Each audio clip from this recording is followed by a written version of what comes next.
Order! Order! You are an incorrigible delinquent at times. Behave yourself, man! Now, a moment of history in the United States as the House of Representatives agreed to endorse the impeachment inquiry against one Donald Trump. Virtually every Democrat voting in favor, the Republicans universally against. The hearings will now go public after weeks of testimony behind closed doors and could prove a defining issue in next year's presidential election. Well, let's go live now to our Washington correspondent, Siobhan Kennedy. Siobhan. Well, Matt, there's been a great expression going around here these past few weeks. When the facts are on your side, pound the facts. When the legal arguments are on your side, pound the legals. When neither are on your side, pound the table. And that really has been the reaction of the Republicans thus far to this impeachment inquiry, not to try to defend the substance of the allegations against President Donald Trump, but to go after the process. A process which, by the way, they have been saying needed to be formalised with a House vote for hearings to be opened up and made public.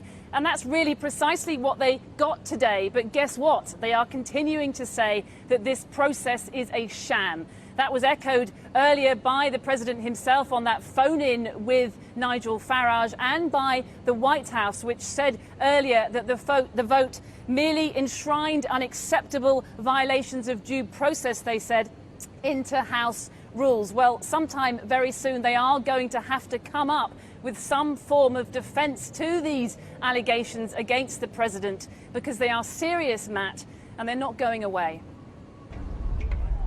On this vote, the yeas are 232, the nays are 196. The resolution is adopted. A vote that could change the course of history. The formal rubber stamping of an inquiry that may lead to the impeachment of President Donald J. Trump. What is at stake in all of this is nothing less than our democracy. It's a vote the White House, President Trump himself and Republicans had demanded. Without it, the whole process was a sham, they said. But even as the resolution received the near-unanimous support of Democrats in the House, Republicans immediately slammed it as yet more witch hunt. There's nothing the president did to be impeached. It's simply based upon election that was in 2016 they would not accept. There's no doubting this is an historic moment, only the third time in US history that the House has voted on an impeachment inquiry into a sitting president. It now paves the way for the next critical stage in the process, open public hearings and the laying out of evidence that Democrats say will prove that President Trump broke the law and should be removed from office. Ms. Torres. Earlier on the floor of the House, it was a battle of words and pictures. The Democrats harking back to that sentence on a phone call between Donald Trump and Ukraine's President Zelensky, in which he asked him to investigate a political rival, the spark for the impeachment inquiry, one the Republicans say is not valid. And you see how one-sided, how Soviet-style this is running. This is the United States of America. Don't run a sham process. It's about corruption.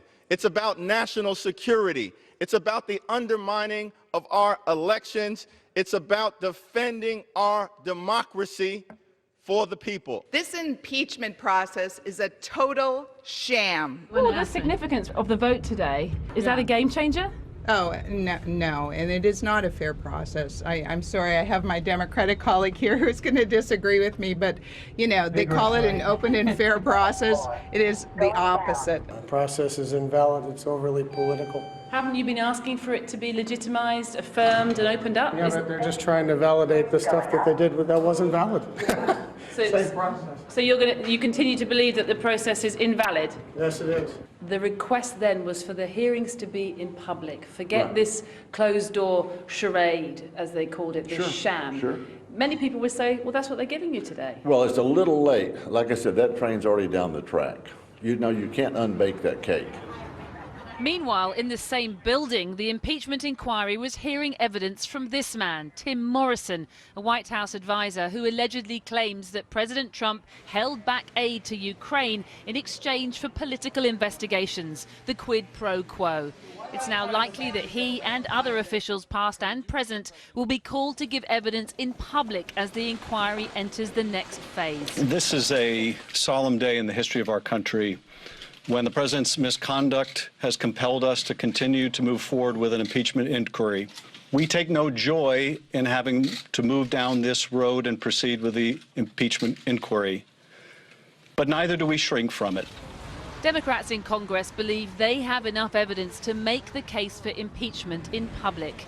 But going into an election year in 2020, can they persuade the voters to believe it too?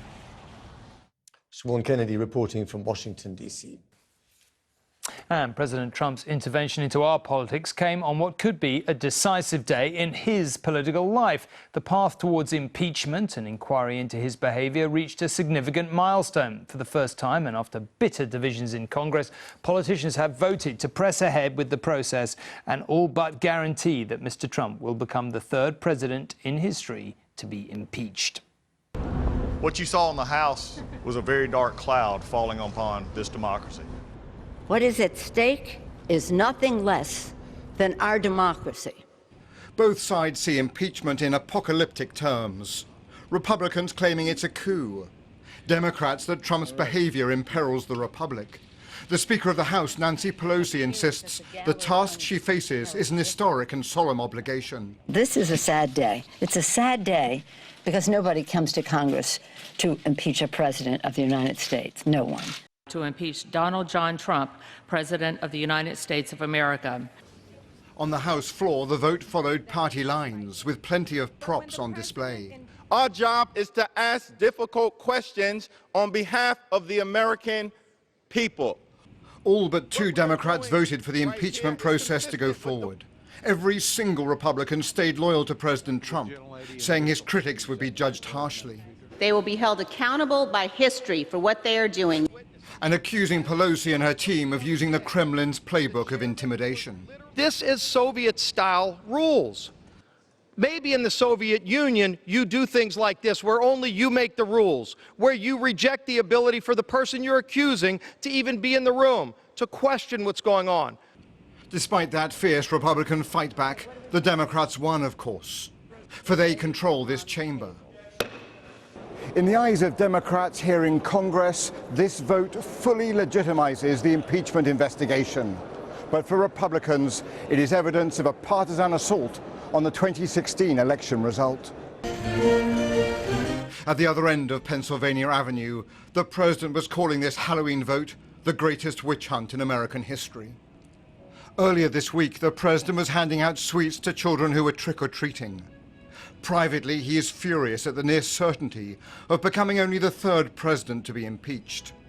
But the loyalty of Republicans in the Senate means he is most unlikely to be evicted from the White House. At the heart of the impeachment is the phone call Trump made to the Ukrainian president. Transcripts showing that he asked Zelensky to investigate the former US Vice President, Joe Biden. Will you come back for a public hearing? More witnesses will now be called, and this time their testimony will be in public. It is all part of an attempt by Democrats to persuade the American people that impeachment, however bitterly divisive, is also an act of patriotism. Robert Moore, News at 10, Washington. We the people. I've been getting